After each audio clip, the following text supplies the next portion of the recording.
Барсик. Барсик хочет на кухню. Барсик, тебя не кормили сегодня? Барсик. Мала кормила 10 раз. Мала кормила. Барсик. Больше меня ест Барсик. Вы так считаете?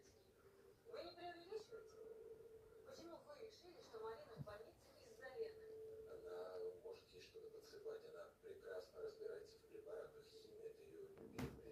Это дурдом какой-то. А откуда вы звоните? Меня задержали, я в 4-м УВД. Вы можете позвонить моему другу. Мне нужен адвокат. Пожалуйста, передайте ему, расскажите ситуацию. Я пришлю вам его номер. Ты спишь или не спишь? Барсик, не пойму я. Один глаз